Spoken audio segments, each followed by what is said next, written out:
Terus bagaimana hubungan dengan anak saya yang sekolah di pesantren? Ini mau nanya sudah bersuci atau berwudu, Terima kasih kemudian Bapak. bersentuhan dengan suami, apakah wudunya batal?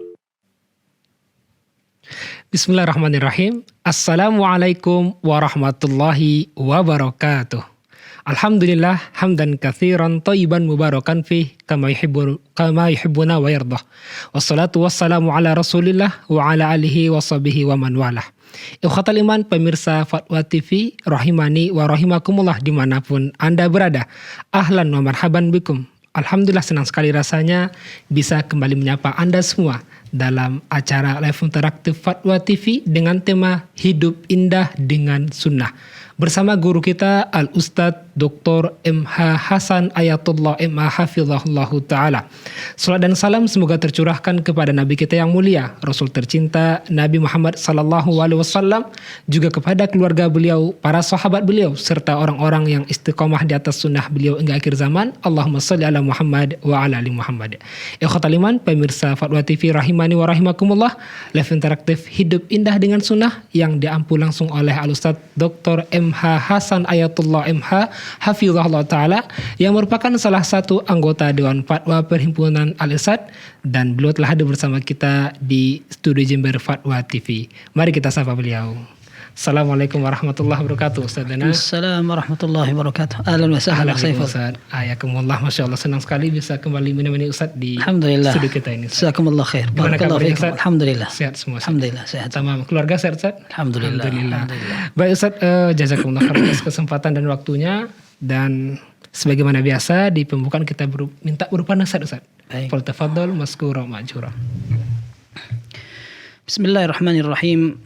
Alhamdulillahi rabbil alamin. Wa sallallahu wa sallama wa baraka ala abdihi wa rasulihi nabiyyina Muhammad wa ala alihi wa ashabihi wa tabi'ina wa man tabi'ahum bi ihsanin ila yaumiddin, amma ba'd. Pemirsa Fatwa TV, pendengar Radio Sunnah rahimana wa rahimakumullah, kita bersyukur kepada Allah pada saat kita bisa menyibukkan diri, mengisi waktu kita dengan aktivitas ilmiah, dekat dengan ilmu syariat. Sebagaimana kita pernah sampaikan sebelumnya, ini merupakan tanda kebaikan dari Allah Subhanahu wa Ta'ala yang diharapkan dari kita. Dan ini menjadi sebuah tekad dan semangat para ulama ketika mereka berupaya mengisi waktu mereka bermanfaat dengan hal-hal yang bisa mendekatkan diri kepada Allah Subhanahu wa Ta'ala. Tidak ada waktu yang terbuang begitu saja sia-sia. Umur, usaha, dan juga semua yang kita lewati. Seperti disebutkan para ulama, salah seorang dari mereka mengatakan, al-waktu thalathatu aqsam. Waktu itu ada 3 macam. Waktun madha anka falan ya'ud. Satu waktu adalah waktu yang sudah lewat dan tidak mungkin waktu itu akan kembali. Yang kedua, waktun anta fihi fanzur kaifa yakhruju anka. Waktu yang sedang engkau rasakan, yang engkau lewati, maka lihat bagaimana waktu itu akan berlalu. Kemudian yang ketiga adalah waktun anta muntadhiruhu wa qad la tablughu ilaih. Dan satu lagi, waktu yang engkau tunggu dan belum tentu waktu yang engkau tunggu itu engkau capai. Maka tugas kita adalah memanfaatkan sebaik-baiknya apa yang Allah berikan sekarang. Dan kita berbahagia seandainya kita selalu berada pada ibadah kepada Allah Subhanahu wa Ta'ala. Allah berfirman dalam surat Asy-Syarh atau Al-Insyirah, fa idza faraghta fansab. Apabila engkau selesai dari satu aktivitas, maka bersungguh-sungguhlah. Para ulama ahli tafsir mengatakan, maksudnya ada yang mengatakan apabila engkau wahai Muhammad telah selesai dari jihadmu, maka segera untuk laksanakan salat qiyamul lail. Ada yang mengatakan apabila engkau sudah selesai melaksanakan sholat, bersungguh-sungguhlah untuk berdoa kepada Allah. Ada yang mengatakan apabila engkau telah selesai dari urusan duniamu, maka sibukkan dirimu untuk beribadah kepada Allah Subhanahu wa Ta'ala. Kata Ibnu Katsir rahimahullah, waqum ilaihi nasyitan, kemudian farighal bal. Kemudian setelah engkau lepas dari aktivitas-aktivitas duniamu, berdirilah kepada Allah Subhanahu wa Ta'ala, tegakkan salat dengan kondisi semangat dan juga kondisi pikiran yang jernih. Nah, artinya meskipun sebagian ulama mengatakan apabila engkau selesai dari urusan yang wajib, tunaikan yang sunnah. Sunnah, ada yang mengatakan apabila engkau selesai melaksanakan yang sunnah, laksanakan yang wajib. Ini semua bukan kontradiksi dalam tafsiran, akan tetapi ada sebuah pesan agar kita jangan menyia-nyiakan waktu. Ya, agar jangan melewatkan waktu tanpa manfaat sama sekali. Terlebih kita pernah diingatkan dengan sebuah hadis yang sahih dalam riwayat Bukhari dan Muslim. Rasulullah SAW menyatakan ni'matani maghbunun fihi ma katsirun minan nas. Dua hal yang sering dilupakan orang. Mereka tertipu, terlalai dan terlengahkan dari dua hal itu. As-sihhatu wal faragh.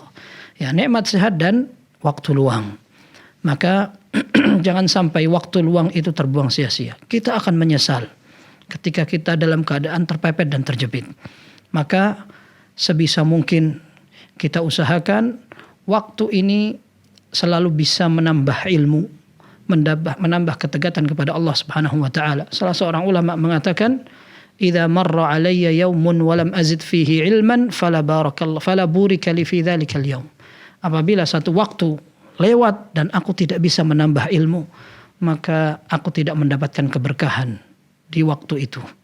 Semoga Allah Subhanahu wa taala senantiasa memberikan kita bimbingan untuk bisa mengisi aktivitas kita, waktu kita dan semua kegiatan-kegiatan kita dengan hal yang bermanfaat, bisa mendekatkan diri kepada Allah, dan setiap hari kita semakin baik, baik dalam hal ibadah maupun dalam urusan dunia. Wallahu taala a'lam. Masyaallah, barakallahu fikum, dan penyemangat yang sangat bermanfaat insyaallah Ustaz bagi kita semua. Amin. Dan di antara bentuk menuntut ilmu adalah dengan menyaksikan Farad TV mungkin saja. Semoga. Dengan bertanya saja. Semoga, mudah-mudahan. Jazakumullah khairan atas nasihat di kalimat pembuka kali ini. Barakallahu fikum.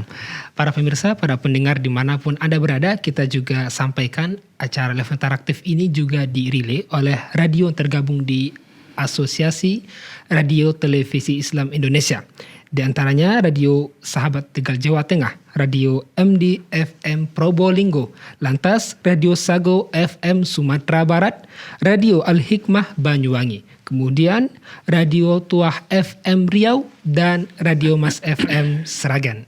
Kita ucapkan terima kasih wa jazakumullah khairan. Dan untuk berpartisipasi para pemirsa dan para pendengar dimanapun Anda berada, rahimani wa rahimakumullah, di 0315446087 sebagaimana yang ada di layar kaca Anda. Baik Ustaz, izinkan kita bacakan soalan pertama Ustaz yang telah masuk. Baik, silakan. Ini dari pertanyaan dari negara jiran, tetangga dari Malaysia Ustaz. Bapak Tajul Adli. Assalamualaikum Ustaz. Soalan saya, apakah terdapat hadis yang menunjukkan bahwa mayit akan terangkat azab kuburnya apabila didoakan oleh 70 orang soleh? Taib. Wallahu alam. Apakah seorang yang meninggal akan diangkat azabnya karena doa 70 orang? Yang jelas doa orang yang masih hidup akan bermanfaat untuk orang yang sudah meninggal. Yang kedua, masalah jumlah secara rinci kita membutuhkan dalil. Karena apa yang kita sampaikan, apa yang kita bahas berkaitan dengan urusan gaib. Sesuatu yang tidak nampak dan semua kaitannya dengan perkara gaib. Maka tidak pantas seorang muslim berbicara tanpa dalil. Maka wallahu alam, sampai sekarang ana belum pernah mendengarkan hadis tentang itu. Bisa jadi ada hadisnya, akan tapi ana yang belum tahu. Akan tapi yang pernah ana tahu, dalam Sahih Muslim disebutkan, ma min muslimin yamut fayaqumu ala janazatihi 40 rajulan la yusyrikuna billahi syai'an illa syafa'ahumullahu azza wa jalla fihi. Kata Rasulullah sallallahu alaihi wasallam, tidaklah ada seorang muslim yang meninggal dunia kemudian disolatkan oleh 40 orang yang tidak mensekutukan Allah. Mereka bertauhid kepada Allah Subhanahu wa taala, melainkan Allah Subhanahu wa taala akan menjadikan orang-orang yang menyolatkan itu dapat memberikan syafaat kepada orang yang disolati. Dan ini menjadi keistimewaan bagi orang yang pertama meninggal kemudian disolatkan oleh kaum muslimin. Kalau kita melihat beberapa fenomena yang memprihatinkan di tengah kaum muslimin ketika mereka meninggal, kaum muslimin banyak yang membantu urusan pemakaman, akan tetapi mirisnya ketika mereka tidak berbondong-bondong untuk menyolatkan. Di saat di sebelah tempat Ada orang yang mungkin mereka sibuk sehingga tidak bisa menghadiri upacara pemakaman, akan tetapi dalam waktu yang berbeda-beda mereka datang untuk menyolatkan. Datang kemudian bertanya, sudah dimandikan? Sudah, solatkan di waktu itu. Kemudian pulang, datang orang lain lagi, sudah dimandikan? Sudah, disolatkan. Sekalipun tidak menghadiri pemakaman atau disolatkan bersama di masjid dekat dengan rumah sang jenazah. Ini menunjukkan keistimewaan yang Allah berikan, karena orang yang bisa menyolatkan akan ada manfaatnya. Ditambah lagi dalam hadis ini menunjukkan keistimewaan orang yang bertauhid. Apakah kita tidak berpikir kenapa Rasulullah SAW mengkhususkan orang yang berdiri untuk menyolatkan, mendoakan dia, la yusyrikuna billahi syai'an. Ini menunjukkan bahwa syirik ini bisa berpengaruh pada doa kita untuk orang yang kita cintai. Maka ada pesan yang sangat kuat. Jangan sampai kita bermudah-mudah dengan urusan syirik. Tapi bagaimana kita mengetahui agar kita terjerumus dalam kesyirikan? Kita belajar. Kita pelajari bagaimana cara kita memurnikan ibadah kepada Allah, agar ibadah ini betul-betul bisa maksimal untuk kita persembahkan kepada Allah. Karena orang yang mempelajari kesyirikan untuk dihindari baik sekali. Seperti orang Arab mengatakan, araftu syarra la lisyarri walakin litawaqqihi. Aku mengenal sebuah kebaikan bukan untuk aku kerjakan, akan tetapi aku ingin agar aku bisa menghindar. Wa man lam ya'rif asy-syarra yaqa' fihi. Yang tidak mengetahui sebuah keburukan, dia seringkali akan terpeleset masuk ke dalamnya. Bisa jadi dalam keadaan disadari, bisa jadi tidak disadari. Maka agar kita terhindar dari kesyirikan, sudah sepatutnya kita belajar bagaimana cara kita untuk mengenal beribadah yang benar, berdoa yang benar, memurnikan ibadah ini bagaimana Rasulullah SAW mengajarkan dulu, dan kita ingin agar doa kita semuanya bermanfaat. Amal yang kita persembahkan sampai kepada orang yang kita cintai dan sebagainya. Wallahu taala a'lam bissawab. Barakallahu fikum wa jazakallahu khairan atas jawaban penjelasannya Ustaz. Demikian yang bertanya semoga bisa dipahami. Kita bacakan soal berikutnya Ustaz. Baik. Dari Bapak Ahmad Din di Jawa Barat, Kota Depok. Assalamualaikum Ustaz. Rumah saya relatif dekat dengan masjid. 3 menit berjalan kaki. Saat ini saya melakukan sholat sunnah qobliyah di rumah. Karena waktu antara azan dan iqamah pendek seringkali terutama selama pandemi di mana saf sholat renggang. Tidak mendapatkan saf pertama. Mana yang lebih afdal sholat qobliyah di rumah dan tidak mendapatkan saf pertama? Ataukah sholat sunnah qobliyah di masjid dan mendapatkan saf pertama? Iya.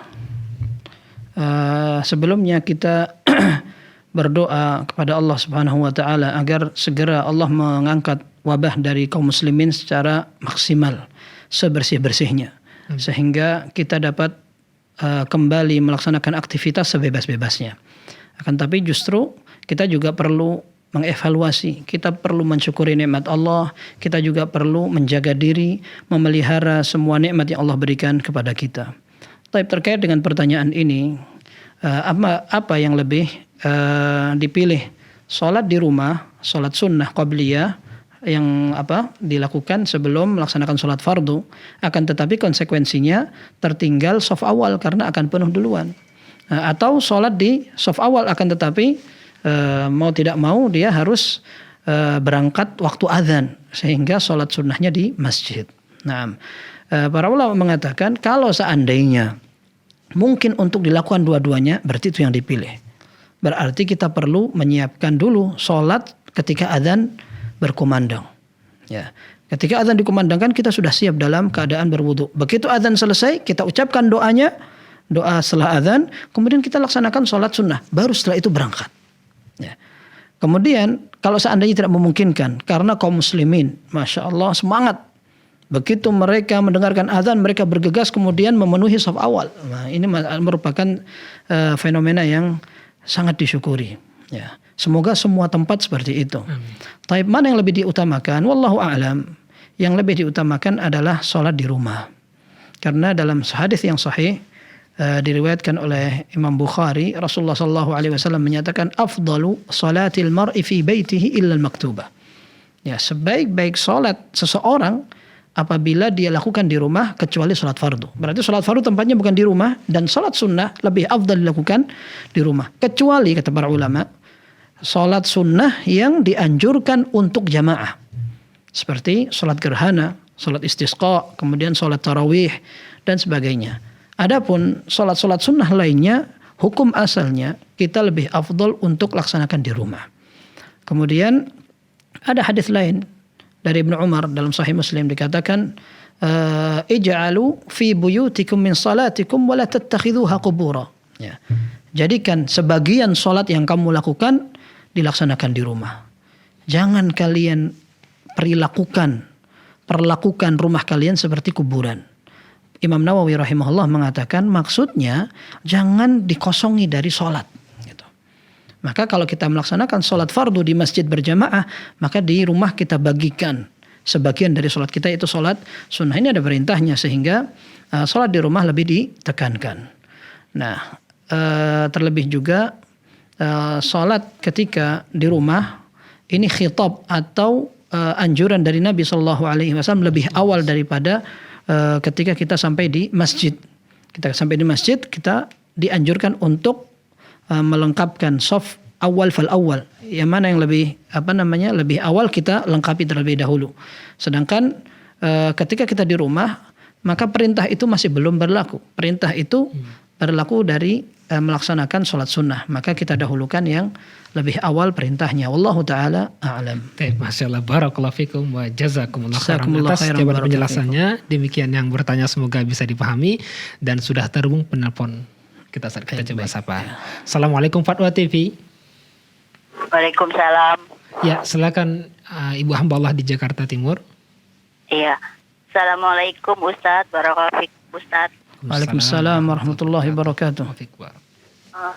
Afwan ingin bertanya, setelah sholat subuh lebih diutamakan kita tadarus mengaji dulu atau zikir pagi Ustadz? Dan satu lagi, apakah boleh ya kita 2 minggu sekali atau 1 bulan sekali mengontrol Ustadz di pondok anak kita gitu Ustadz, soal perkembangan dengan tahsin dan halakohnya Al-Quran gitu Ustadz? Kita minta info ke Ustadznya, apakah itu dinamakan terlalu khawatir atau gimana ya Ustadz? Minta tolong pencerahan ya Ustadz. Mengontrol gimana Bu? Jadi minta perkembangan soal halakoh di pondok pesantrennya gitu Ustadz. Oh, baik. Nanya ke Ustadznya gitu. Ya, apakah itu dinamakan khawatir atau was-was gitu soal cukup Ibu dititipkan anak kita di pesantren gitu Ustaz. Baik, cukup Ibu. Jazakallahu khairan. Assalamualaikum warahmatullahi wabarakatuh. Waalaikumsalam warahmatullahi wabarakatuh. Terima kasih Ibu di Jakarta Timur. Tafadhol Ustaz. Baik, para ulama mengatakan bahwa zikir kepada Allah Subhanahu wa taala memiliki kelebihan dan keistimewaan. Kemudian yang lebih afdal dari itu adalah membaca Al-Qur'an. Yaitu membaca firman-firmannya, kemudian menghayati kandungannya, apalagi sampai mengamalkan isinya. Dan ini jauh lebih afdal daripada seorang zikir. Dan membaca Al-Quran merupakan bagian daripada zikir kepada Allah Subhanahu wa ta'ala. Akan tetapi, ada beberapa keadaan yang afdal menjadi mafdul. Artinya yang biasanya lebih utama, bisa kalah dari yang tidak lebih utama karena ada kesempatan-kesempatan khusus. Contohnya ketika seseorang melaksanakan ruku'. Ruku' para ulama seperti kita sebutkan pada awal jawaban bahwa membaca Al-Quran jauh lebih afdal daripada zikir. Akan tapi ketika ruku' yang dianjurkan adalah zikir. Yaitu membaca Subhana rabbiyal azim, subhanakallahumma rabbana bihamdika Allahumma ighfirli, subuhun quddus rabbul malaikati warruh, dan doa ruku' lainnya. Apabila kita membaca Al-Quran justru kita masuk ke dalam larangan.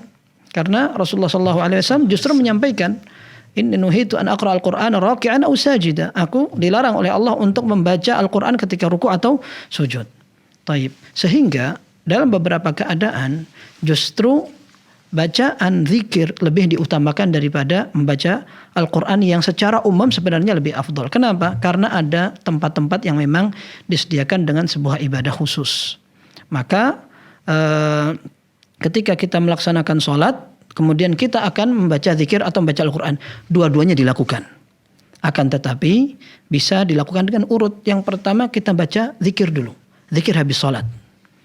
Selesai melaksanakan zikir habis salat, astaghfirullah, astaghfirullah, astaghfirullah, Allahumma antas salam wa minkas salam, tabarakta ya dzal jalali wal ikram, la ilaha illallah wahdahu la syarikalah, sampai seterusnya. Sampai kemudian kita ikuti dengan zikir pagi.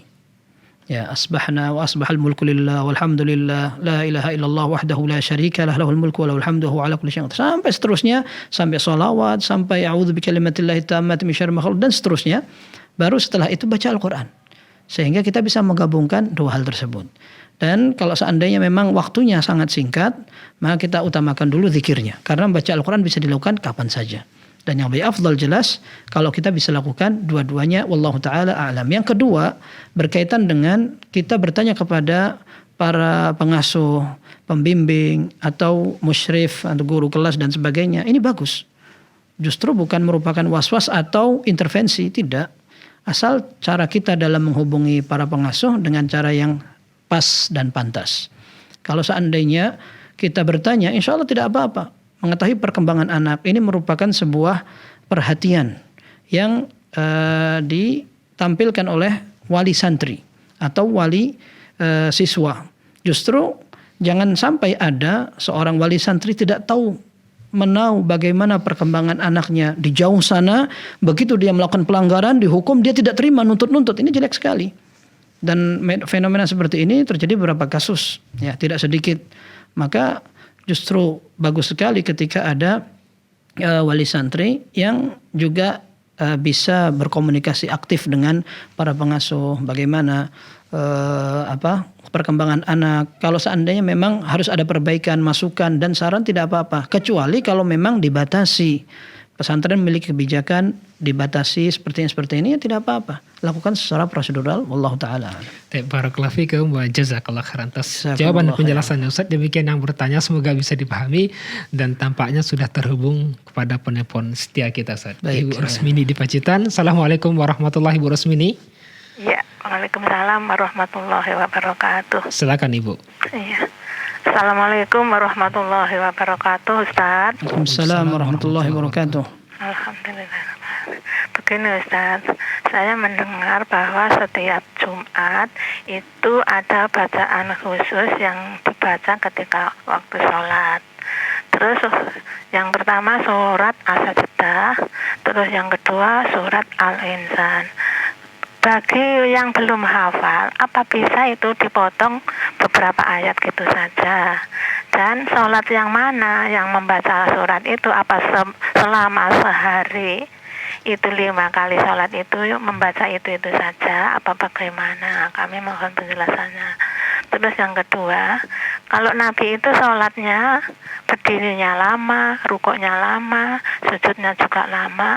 Itu ketika rukuk yang kami maksud, itu selain bacaan yang wajib, itu apa doa-doa yang bagaimana yang dibaca ketika rukuk. Kalau sujud itu sudah insya Allah sedikit-sedikit ada tambahnya. Tapi kalau rukuk itu saya masih belum bisa menambah. Itu tambahan doa yang bagaimana yang bisa ditambahkan ketika rukuk, Ustaz. Terima kasih. Jazakumullah khairan. Assalamualaikum warahmatullahi wabarakatuh. Waalaikumsalam warahmatullahi wabarakatuh. Terima kasih Bu Rosmini di Pacitan. Tafadhol Ustaz. Baik. Pertanyaan pertama, benar dalam hadis yang sahih diriwayatkan oleh Imam Bukhari dan Muslim, Rasulullah sallallahu alaihi wasallam membaca dua surat tersebut, yaitu yang pertama surat Sajdah di rakaat pertama. Kemudian di rakaat kedua membaca surat Al-Insan. Itu bukan di semua sholat, akan tetapi di sholat subuh. Ya, di sholat subuh pada hari Jumat. Rasulullah SAW dalam hadis Abu Hurairah kalau tidak salah mengatakan kan Rasulullah SAW yaqra'u fi salatil fajr min yaumil jumu'ati bi alif lam mim tanzil as-sajdah wa hal ata 'alal insan. Rasulullah SAW apabila beliau sholat subuh, beliau akan membaca pada hari Jumat, sholat subuh dari Jumat, beliau akan mengatakan atau membaca Alif Lam Mim Tanzil Sajdah, surat Sajdah itu tadi, kemudian pada rakaat kedua membaca surat Al-Insan. Dan ini tidak dilakukan di semua sholat, hanya di sholat subuh saja. Kemudian yang kedua, apabila ada orang yang tidak hafal, apakah boleh membaca beberapa ayat saja? Kalau seandainya memang kemampuan dia segitu tidak apa-apa. Akan tetapi kalau seandainya dia meyakini bahwa itu sebagai ganti, melaksanakan alif lam mim tanzilus sajadah, karena kita tidak hafal akhirnya kita baca seadanya begitu saja dan ingin mendapatkan pahala seperti sunnah yang disampaikan oleh Rasulullah SAW seperti tadi. Wallahu a'lam, para ulama tidak pernah memberikan contoh seperti itu. Ya, seperti itu. Sehingga mereka mengatakan kalau antum belum hafal, mau baca silahkan pakai Al-Quran, tidak apa-apa. Akan tapi jika seandainya karena khawatir makmum tidak kuat, belum terbiasa, atau Anda belum hafal, misalkan akhirnya Anda baca cuma 2 ayat saja, kemudian yang kedua Al-Insan 2 ayat saja, misalkan begitu. Nah, ini belum pernah dicontohkan, wallahu a'lam, oleh para ulama. Begitu juga sebagian orang, mereka mengatakan yang penting di hari Jumat itu ada anjuran untuk sujud tilawah. Akhirnya mereka mencari surat lain, seperti membaca Al-Alaq agar dia bisa sujud tilawah misalkan. Ini juga wallahu a'lam tidak sejalan dengan apa yang dipraktekkan Nabi Shallallahu Alaihi Wasallam, karena beliau membaca surat itu untuk beliau contohkan. Kalau seandainya beliau menjelaskan tujuan saya adalah untuk sujud, baru kita ikuti. Kalau ternyata tujuan untuk membaca surat sajadah adalah sujud tilawahnya. Akan tapi karena Rasulullah SAW tidak menyebutkan itu, maka ini hanya pemahaman orang-orang saja yang mengatakan oh mungkin maksudnya agar kita bisa sujud tilawah. Nah, kalau seandainya seperti itu maka tidak bisa kita yakini itu adalah sunnah. Nah, maka kalau seandainya memang kita tidak mampu, maka kembali ke asal. Faqra ma tayassara ma'aka minal Qur'an. Dalam hadis Abu Hurairah, Rasulullah SAW menyatakan bacalah apa yang kamu bisa dari Al-Qur'an, seperti itu. Wallahu taala alam. Kemudian yang kedua tadi masalah Nabi berdiri Nabi lama. Oh iya, bacaan ruku apa saja yang kita baca bisa dilakukan dengan mengulang-ulang bacaan yang kita panjatkan. Ya, subhana rabbiyal azim kita ulang-ulang tidak apa-apa. Atau subhanakallahumma rabbana wa bihamdika allahumma ighfirli, itu. Atau kita hafalkan doa yang memang panjang. Seperti dalam Sahih Muslim dari jalur Ali bin Abi Thalib radhiyallahu anhu, ada doa ketika ruku. Allahumma laka raka'tu wa bika amantu wa laka aslamtu khasha'a laka sam'i wa basari wa mukhi wa asabi wa aqabi. Ya, itu dihafalkan, dilancarkan, nanti dibaca waktu ruku. Insyaallah seperti itu akan bisa memperpanjang rukuknya. Wallahu a'lam. Barakallahu fikum wa jazakumullah khairan atas jawaban penjelasan Ustaz. Demikian yang bertanya Ibu Rosmini di Pacitan, semoga bisa dipahami dan kita coba angkat penelpon dari Jakarta. Baik. Bapak Hengki. Assalamualaikum Fatwa TV. Waalaikumsalam warahmatullahi wabarakatuh. Silakan Bapak Hengki di Jakarta pertanyaannya. Baik, terima kasih Ustaz. Assalamualaikum warahmatullahi wabarakatuh. Assalamualaikum warahmatullahi wabarakatuh Pak Hengki. Alhamdulillah Pak Ustadz, ini tadi kan Jumat, saya habis sholat Jumat ya. Jadi ada 2 hal yang perlu saya tanyakan karena beberapa saat saya kan baca dari riwayat bahwa pada saat menjelang sholat Jumat itu kan ada 2 malaikat di depan pintu sambil untuk mencatat kehadiran jemaah. Kalau misalnya imam khotib sudah naik mimbar, kan malaikat pergi, sudah nggak mencatat. Nah, ini untuk jemaah yang datang setelah khotib naik itu kan secara otomatis kan nggak tercatat. Apa itu terus bagaimana Pak Ustadz untuk sholat Jumatnya? Apa itu tetap bisa dilakukan dengan keabsahannya atau nggak dapat untuk sholat Jumatnya? Itu pertama. Kedua, dalam khotbahnya tadi ada ustaz khotibnya menjelaskan kalau ada jemaah pada saat sholat itu membaca surat Al-Ikhlas itu 10 kali, itu akan ada jaminan untuk masuk surga, istana diberikan istana di surga. Kalau 20 kali 2 istana, 30 kali 3 istana, itu bagaimana? Mohon dijelaskan Ustaz, karena saya kok masih kurang meyakini itu. Baik. Terima kasih Ustaz. Barakallahu fiik. Baik, barakallahu. Terima kasih Bapak Hengki di Jakarta. Tafadhol Ustaz. Baik, memang ada hadis yang sahih. dalam hadis yang sahih Rasulullah SAW menyatakan, "Idza kana yaumul jum'ati kana ala kulli babin min abwabil masjid malaikatun yaktubuna al-awwala fal-awwal." Apabila hari Jumat, maka akan ada malaikat yang berada di pintu-pintu masjid. Kemudian mereka akan mencatatkan orang pertama datang siapa, yang berikutnya siapa, yang berikutnya siapa. Dalam hadis yang sahih dari Imam Bukhari dan Muslim, Rasulullah SAW juga menyebutkan tingkatan-tingkatan orang yang memiliki pahala karena cepat dan lambatnya datang ke masjid untuk melaksanakan sholat Jumat sebelum khatib naik mimbar. Dalam hadis yang pertama tadi dikatakan فإذا خطب الإمام حضرت الملائكة يستمعون الذكر طووا الصحف وجاءوا يستمعون الذكر. Apabila imam sudah mulai naik mimbar kemudian memulai khutbahnya, maka para malaikat akan menutupkan tulisan catatan itu, kemudian mereka akan mendengarkan khutbah. Kemudian dalam hadis yang lain dari Abu Hurairah, Rasulullah SAW mengatakan, "Man raha fis sa'atil ula faka'annama qarraba badanah."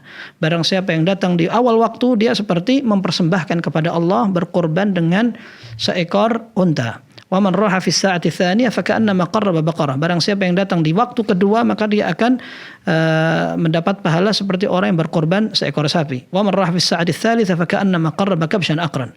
Barang siapa yang datang pada saat ketiga, dia seperti mempersembahkan korban seekor kambing. Wa man raha fis sa'ati rabi'ah. Dan orang yang datang pada kesempatan keempat, maka dia akan mendapat pahala seperti orang yang berkorban seekor ayam. Wa man raha fi sa'atil khamisah faka'annama qarraba baydatan. Barang siapa yang datang pada saat kelima, maka dia akan mendapatkan pahala seperti sebutir telur. Ini para ulama mengatakan bukan berarti berkorban boleh menggunakan ayam maupun telur, akan tapi ini menunjukkan kiasan betapa kecilnya pahala orang yang datang belakangan jika dibandingkan dengan orang datang sebelumnya. Kemudian para ulama juga mengatakan, apa maksudnya sa'ah di sini? Sa'ah atau waktu, apakah itu dihitung dengan jam yang sekarang kita kenal atau bilangan waktu? Karena orang Arab dulu mereka membagi juga dalam satu waktu ada berapa kali bilangan. Kalau seandainya dari matahari ke sini sampai sini, segini dan sebagainya. Nah, sehingga intinya perintah dalam hadis itu agar kita cepat-cepat datang ke masjid sejauh-jauh sebelum mulai khutbah. Baik, apabila imam sudah naik mimbar, sudah mulai khutbah, maka catatan kebaikan itu lenyap. Kesempatan untuk mendapatkan keistimewaan sudah tidak kita dapatkan. Tapi bukan berarti kita kemudian udah daripada tidak ada pahalanya, saya nggak usah Jumatan sekalian. Tidak seperti itu. Karena dalam hadis dan juga anjuran dalam berbagai syariat, kita ada istilah sah dan ada istilah mendapatkan keistimewaan. Nah, kalau kita mendapatkan keabsahan sah, sholatnya sah. Akan tetapi orang yang sholat dan ibadah lainnya sah, ini bertingkat-tingkat. Ada yang pahalanya banyak, ada yang pahalanya sedikit.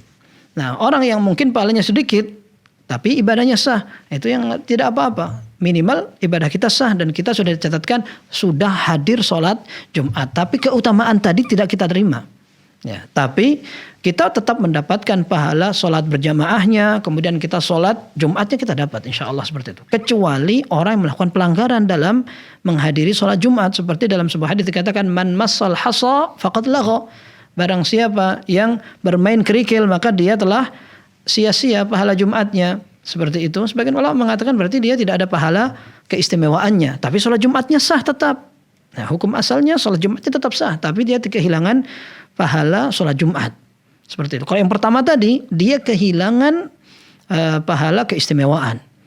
Nah, akan tapi kalau orang yang melakukan pelanggaran seperti ini, dan juga dalam hadis yang lain dikatakan, idza qulta li sahibika ansit yaumal jumu'ati wal imamu yakhthub faqad lagaut. Apabila engkau bilang kepada kawanmu dekat, diam seperti ini, maka engkau akan kehilangan kesempatan untuk mendapatkan pahala sholat Jumat. Tapi sholat Jumatnya sah apa enggak? Sah. Seperti itu. Ini mirip dengan pembahasan orang yang mendatangi dukun, paranormal, orang pintar, bertanya, kemudian gimana ini penyakit saya, atau nanti ramalan saya, pekerjaan saya, bagaimana macam-macam, kemudian diberitahu, dia senang. Oh kayak gitu ya, dia benarkan, dia yakini. Nah, ini kata Rasulullah SAW, faqad kafara bima unzila ala Muhammad. Dia telah kufur kepada risalah Rasulullah SAW. Dalam surah itu dikatakan lam tuqbal lahu salatun arba'ina yauman. Maka salatnya selama 40 hari tidak akan diterima oleh Allah. Para ulama mengatakan, Imam Nawawi kalau tidak salah di antaranya, bahwa orang yang tidak diterima pahalanya selama 40 hari karena mendatangi dukun tersebut, bukan berarti dia tidak sholat. Akan tetapi dia tetap wajib untuk melaksanakan sholat agar tuntutan kewajibannya gugur dan sah. Akan tetapi pahala untuk mendapatkan itu sudah lewat, seperti itu. Jadi sah atau tidak sah, seperti itu. Pertanyaan kedua tadi yang berkaitan dengan pahala membaca surat Al-Ikhlas. Jadi dapat satu istana, 2 istana. Wallahu alam. Sejauh pengetahuan ana yang ana pelajari, ana belum pernah mendengarkan hadis itu. Wallahu alam bis-shawab. Akan tetapi yang pernah ana dengar dari keistimewaan surat Al-Ikhlas adalah surat Al-Ikhlas ta'dilu thulutsal Qur'an. Ya, surat Al-Ikhlas bisa setara dengan 1/3 Al-Qur'an. Dan ini bukan berarti juga kita tidak usah membaca Al-Quran, tapi Al-Ikhlas 3 kali saja. Itu juga pemahaman yang tidak dipahami para ulama. Jadi mereka mengatakan seperti itu, diyakini bahwa berarti surat Al-Ikhlas ini penting. Ya. Dan ada momen-momen dan kesempatan-kesempatan yang kita lebih dianjurkan untuk membacanya, seperti setelah sholat, akan tidur, kemudian ketika ruqyah dan sebagainya.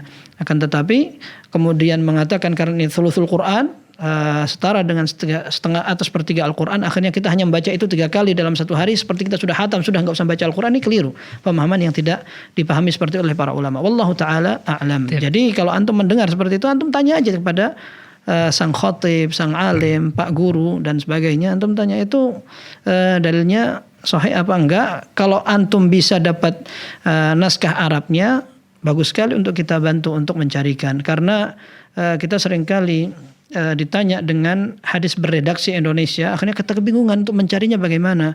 Minimal dengan program pencarian hadis dari Kutubus Sittah, buku induk yang 6 atau yang 9 atau yang selebihnya. Ketika kita hanya mendapatkan sebuah redaksi berbahasa Indonesia, akhirnya kita mencari-cari dengan bahasa Arab susah. Apalagi ketika hadis itu ternyata masyhur, terkenal tapi di kalangan Indonesia. Ini jadinya hadis Indonesia saja. Seperti beberapa waktu yang lalu ketika berkaitan dengan bulan Ramadan, ada hadis malaikat Jibril dan segala macam, katanya Sahih Bukhari, ternyata tidak ada. Seperti itu. Wallahu taala a'lam. Masalah barakallahu fikum. Ini menarik sekali, Ustaz. Pada pertanyaan pertama itu keutamaan barang siapa yang datang awal itu penentuan waktunya gimana, Ustaz? Ya itu tadi kita katakan dalam di antara syarah yang disampaikan oleh Ibnu Daqiq al-Aid rahimahullah, beliau mengatakan ada kemungkinan yang dimaksudkan di situ adalah waktu yang dipilih oleh orang Arab dulu ketika mereka membagi hari itu dari sejak terbit fajar, kemudian dibagi setelah mulai terbit matahari, kemudian seperti itu, atau mutlakul waqt, ya. Waktu secara mutlak sudah, tidak perlu kita berundingkan gimana. Yang penting sebisa mungkin kita lebih awal datang, itu intinya, daripada kita puas dengan merajihkan pendapat bahwa pembagian waktu yang tepat seperti ini, kemudian kita tidak datang awal, itu tidak ada manfaatnya sama sekali. Allah taala. Barakallahu fikum, Ustaz. Jazakumullah khairan atas jawaban dan penjelasannya. Demikian yang bertanya, semoga bisa dipahami. Kita kembali mengajak para pemirsa, para pendengar untuk bertanya langsung. Bisa di 0331 544 6087. Baik, soal berikutnya kita bacakan dari meja redaksi Fatwa TV. Ini pertanyaan dari Ibu Uci Paramida di Kalimantan Barat, Kabupaten Kapuas Hulu. Assalamualaikum Ustaz. Bagaimana hukumnya mendengarkan selawat yang disertai dengan irama musik? Banyak kajian tentang haramnya musik masih belum saya pahami. Mohon penjelasannya. Baik, ada 2 hal poinnya. Yang pertama adalah masalah sholawat, ya. Dalam masalah sholawat, kita harus pahami bahwa sholawat itu ibadah. Maka apabila kita ibadah, kita tidak ingin berinovasi dalam melaksanakannya. Rasulullah SAW mengatakan, "Ma minkum min ahadin yusallimu alaiha illa raddallahu alaiya ruhi hatta arudda alaihi salam." Tidaklah ada orang yang memberikan ucapan salam kepadaku kemudian kecuali Allah Subhanahu wa taala akan kembalikan ruh kepadaku untuk aku sampaikan, aku jawab salamnya. Rasulullah SAW mengatakan, "Man shalla alayya salatan sallallahu alaihi asyra." Barang siapa yang mengucapkan salawat kepadaku sekali, maka Allah Subhanahu wa taala akan balas salawat kepada dia 10 kali. Ini menunjukkan salawat adalah hal yang istimewa. Allah mengatakan, "Innallaha malaikatahu yusholluna 'alan nabi ya ayyuhalladzina amanu shallu 'alaihi wa sallimu taslima." Wahai orang beriman, bersalawatlah kalian dan mengucapkan salam kepada Rasul sallallahu alaihi wasallam. Maka dalam hal ibadah tidak boleh kita sembrono atau berinovasi dan menganggap bahwa ini baik, ini tidak dengan penilaian kita sendiri atau penilaian ormas atau sesuai dengan penilaian masyarakat. Akan tapi semua dikembalikan kepada keputusan dalil. Adakah dalam Al-Quran dan hadis Nabi SAW. Yang kedua, masalah musik. Musik sudah dijelaskan dalam Al-Quran maupun hadis Rasulullah SAW menyatakan la yakunanna min ummati aqwamun yastahilluna al-hira wal harira wal khamra wal ma'azif. Akan ada di antara umat ini yang menganggap halal. Kalau menganggap halal berarti tidak halal aslinya. Ya, menganggap halal ada 4 hal. Yang pertama adalah al-khamr, minuman keras, kemudian harir yaitu sutra, kemudian al-hira itu artinya perzinaan, dan juga al-ma'azif. Ma'azif artinya alat musik. Ya, berarti hukum asalnya tidak tidak halal, karena Rasulullah SAW mengatakan yastahillun, mereka akan menganggap halal, berarti hukum asalnya tidak halal. Kemudian dalam Al-Qur'an, wa minan nasi may yashtari lahwal hadits liyudilla an sabilillah bighairi ilm. Dalam surat Luqman Allah mengatakan sebagian manusia ada yang menjadikan lahwal hadits, kata-kata yang tidak ada manfaatnya, untuk menyesatkan orang dari jalan Allah Subhanahu wa taala. Ibnu Mas'ud radhiyallahu anhu sebagaimana dalam Ibnu Katsir, tafsir Ibnu Katsir, dan juga tafsir At-Tabari mengatakan wallahi demi Allah, innahul ghina, itu adalah musik. Yang dikatakan lahwal hadis atau kata-kata yang tidak ada manfaatnya itu maksudnya adalah musik. Ya, sampai bersumpah 3 kali. Dan ini menunjukkan bahwa musik adalah hal yang haram. Al-Quran mengatakan memang liyudilla an sabilillah, untuk menyesatkan orang dari jalan Allah. Ada orang mengatakan bahwa berarti kalau tujuannya tidak untuk menyesatkan orang dari jalan Allah berarti boleh. Tidak seperti itu. Kalau antum belajar bahasa Arab dan juga mendalami tafsir, ada hal yang dikatakan itu kharaja makhrajal ghalib. Artinya itu biasanya orang menggunakan musik biasanya untuk menyesatkan orang dari jalan Allah. Akan tetapi tidak berarti kalau seperti ini, kalau tidak dilakukan seperti itu berarti boleh. Tidak seperti itu. Nah, karena itu merupakan sifat yang hukum asalnya mutlak. Hanya biasanya orang-orang melakukan seperti itu. Nah, maka dalam kita beribadah tidak mungkin kita campurkan dengan sesuatu yang haram. Ya, tidak boleh kita campur kemurnian dan keistimewaan sebuah ibadah dengan hal yang haram. Ada sebagian orang mengatakan salawat itu bagaimanapun kondisi dan juga prakteknya tetap salawat. Artinya kalau seandainya dicampurkan dengan musik dia tetap salawat. Nah, ini kita katakan pemahaman seperti itu tidak sama dengan pemahaman para ulama. Ya. Kalau seandainya ada orang mengatakan salat itu mau dicampur dengan apa-apa tetap salat. Tapi sekarang ada orang mau salat sambil juga joget. Bolehkah dia dikatakan seperti itu? Padahal salatnya tetap salat. Tapi kalau kita belajar mazhab Syafi'i, gerak 3 kali dengan berturut-turut batal salatnya. Terutama kalau seandainya gerakannya tidak berkaitan dengan salat. Tapi bagaimana kita akan mengatakan bahwa sebuah ibadah tetap seperti itu ibadah meskipun dicampur dengan yang lain. Nah, ini adalah pendapat yang menyelisihi dalil. Maka hukum asalnya kita berusaha untuk menjaga ibadah kita. Ya, kita jaga ibadah kita, dan hal-hal yang berkaitan dengan sesuatu yang bisa mengurangi kesempurnaan maupun kemaksimalan ibadah kita tinggalkan. Ya, ada salah seorang ulama mengatakan hubbul kitabi wa hubbu alhanil ghina'i fi qalbil insani laisa yajtami'an. Kecintaan seorang terhadap musik dan kepada Al-Quran tidak akan bisa bercampur dalam satu hati seseorang. Maka kita pilih salah satu. Pilihannya kepada kita semua. Wallahu taala. Masya Allah, barakallahu fikum wa jazakumullah khairan atas jawaban penjelasannya Ustaz. Demikian yang bertanya semoga bisa dipahami. Nah, sekarang sudah terhubung penelpon dari dekat dari kita, Ustaz, dari Jember. Kita coba sapa. Assalamualaikum Fatwa TV. Assalamualaikum Fatwa TV. Assalamualaikum. Waalaikumsalam warahmatullahi wabarakatuh. Ya, silakan Bapak Rudi. Assalamualaikum. Waalaikumsalam warahmatullahi wabarakatuh. Ya, monggo Bapak. Ini tentang sahwi ini Pak Ustaz. Sujud sahwi. Misalnya akan rakaat ketiga itu misalnya sholat duhur.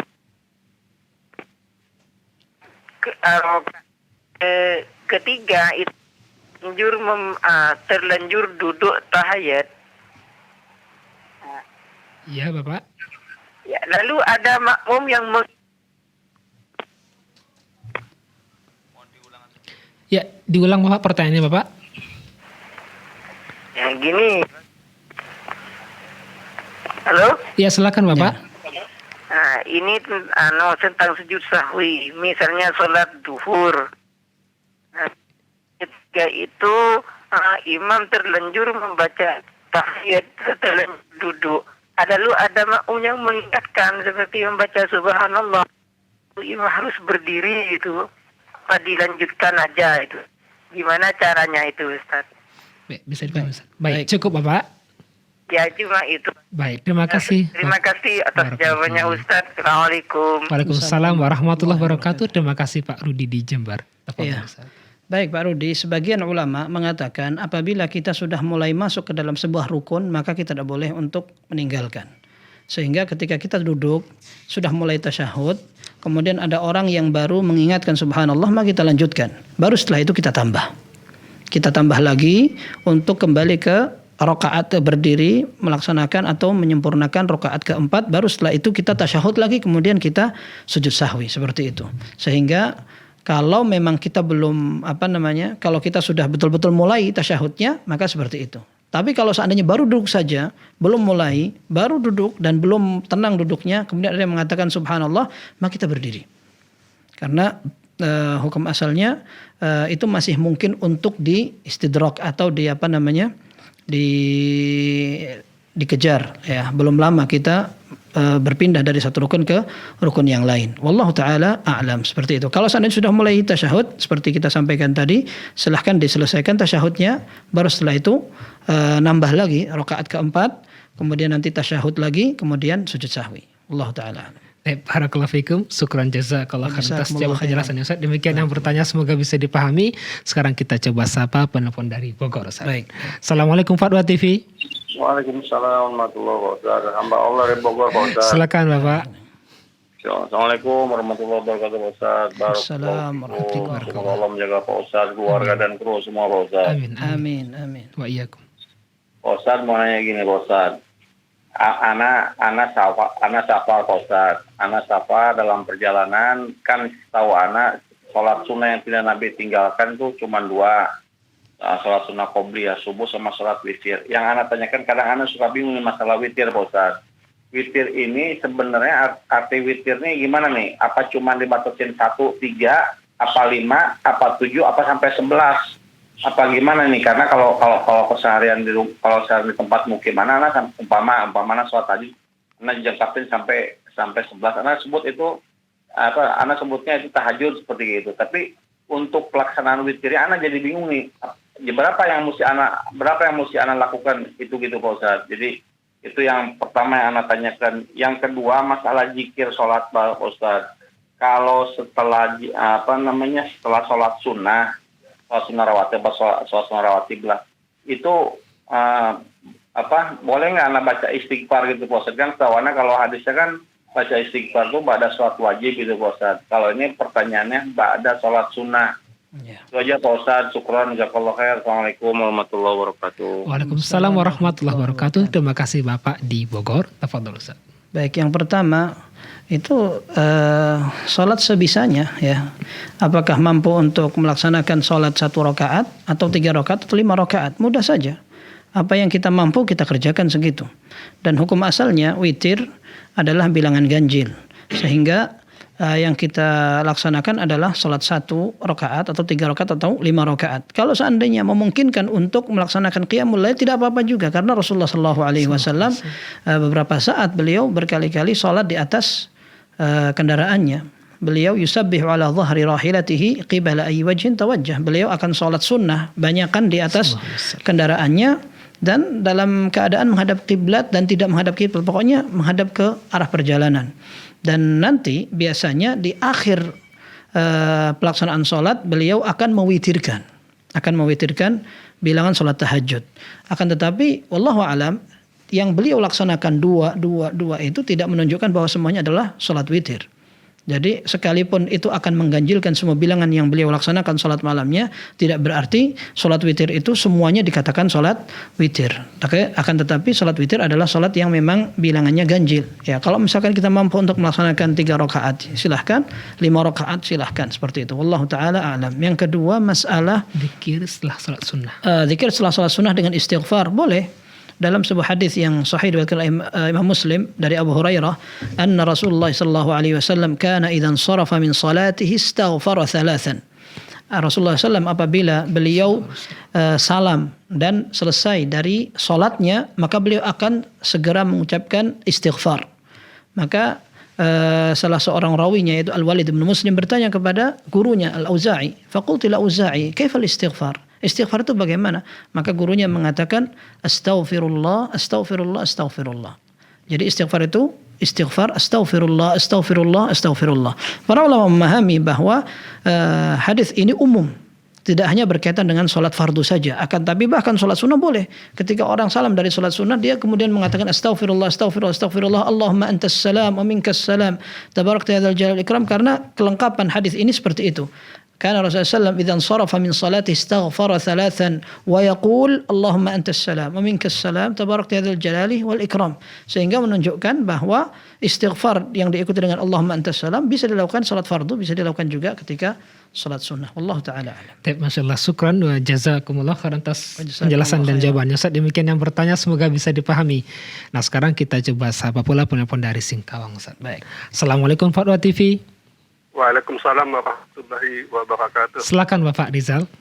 Barakallahu fiik, Ustaz. Barakallahu fiik. Begini Ustaz, apabila mereka anak-anak ini Ustaz sering sholat tidak pakai peci ya, tidak pakai songkok, itu bagaimana Ustaz? Yang kedua Ustaz, ketika anak sholat ba'diyah Isya, anak bersin Ustaz, habis sujud anak bersin ke sebelah kanan, itu apa boleh Ustaz? Mohon nasihatnya, syukur jadi kelahiran. Assalamualaikum warahmatullahi wabarakatuh. Waalaikumsalam warahmatullahi wabarakatuh. Terima kasih Bapak Rizal di Singkawang. Tafadhol Ustaz. Baik, yang pertama, sholat tidak pakai peci itu sah, akan tetapi tidak sempurna. Karena Allah menyatakan khudhu zinatakum 'inda kulli masjid.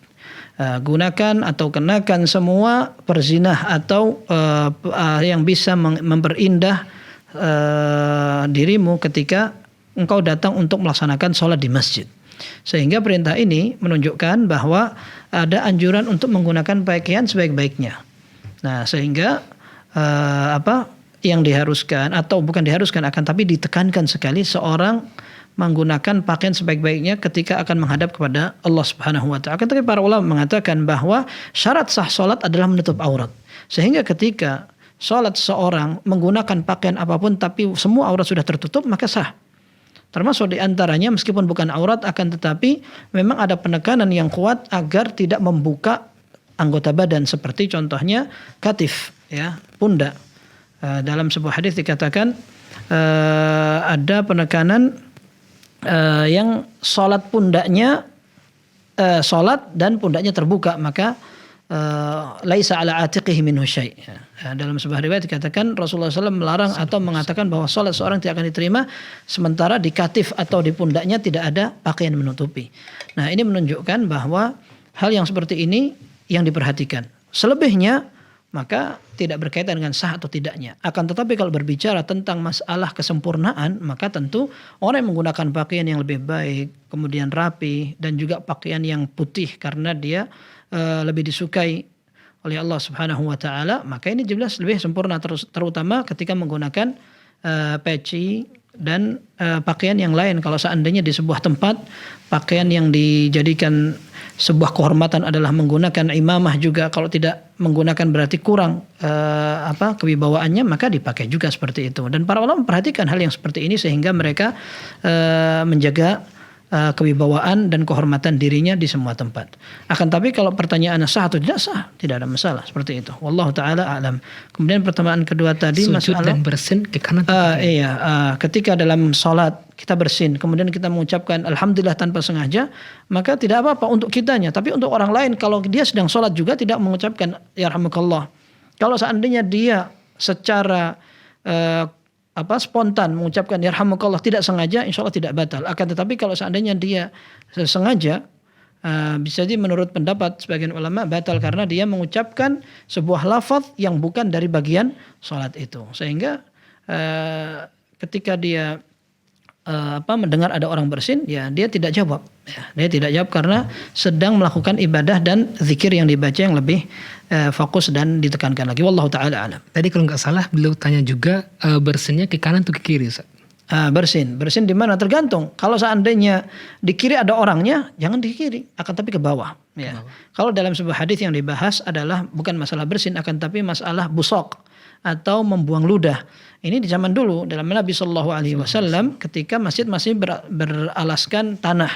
Maka Rasulullah SAW mengatakan, "Idza kana ahadukum fis shalah fa innahu yunaji rabbahu fala yubzuqanna baina yadayhi wala an yaminihi walakin an shimalihi tahta qadamihi." Sungguhnya seorang di antara kalian apabila melaksanakan salat dia sedang ngajak bicara Allah Subhanahu wa taala. Maka apabila dia ingin meludah jangan ke kanan dan jangan ke depan, akan tapi ke kiri atau ke bawah. Para ulama mengatakan ini jika seandainya dia sedang sholat di kirinya tidak ada orang. Kalau ada orang di sininya maka setidaknya dia di bawah. Itu pun kalau seandainya di bawah memang dalam kondisi tanah. Akan tapi kalau seandainya zaman sekarang tidak mungkin orang meludah. Termasuk bersin juga sama. Tidak mungkin dia bersin sembarang tempat. Maka yang paling bagus adalah seperti dalam sebuah hadis dikatakan falyaf'al bihi hakadha. Falyaf'al bihi hakadha, dengan tangannya dia meludah pun dengan menggunakan pakaiannya sehingga tidak mengotori dan juga menyakiti orang lain. Apalagi bersin ditutup seperti itu. Sehingga seorang sebisa mungkin menutup bersinnya agar tidak membahayakan orang lain. Wallahu taala alam. Barakallahu fikum, ahsanallahu wa jazakumullah khairan atas jawaban dan penjelasannya yang merupakan pertanyaan penutup karena waktu yang batasi kita Ustaz. Akhirnya kita ucapkan terima kasih. Barakallahu fikum, jazakumullah khairan atas ilmu dan faedahnya Ustaz. Sampai ketemu kembali insyaallah Ustaz. Amin. Jazakumullah khairan, barakallahu fikum. Para pemirsa, para pendengar dimanapun Anda berada, mohon maaf atas segala pertanyaan yang belum bisa kita respon, dan terus saksikan acara live interaktif Fatwa TV setiap hari Senin hingga Jumat setiap pekannya. Dan setelah ini jangan lupa saksikan live interaktif Ekonomi Islam bersama Al-Ustadz Dr. Erwandi Tarmidhi Hafizahullah Ta'ala. Dan untuk mendapatkan informasi kegiatan Dewan Fatwa Perhimpunan Al-Irsyad dan juga Fatwa TV, Anda dapat akses di website www.dewanfatwa.com. Syukran wa jazakumullah khairan atas kebersamaan semua. Kita tutup dengan baca doa kafaratul majelis. Subhanakallahumma bihamdika asyhadu an la ilaha illa anta astaghfiruka wa atubu ilaik. Wassalamualaikum warahmatullahi wabarakatuh. Terus bagaimana hubungan dengan anak saya yang sekolah pesantren? Ini mau nanya. Sudah bersuci atau belum? Kemudian bersentuhan dengan suami atau wudunya batal.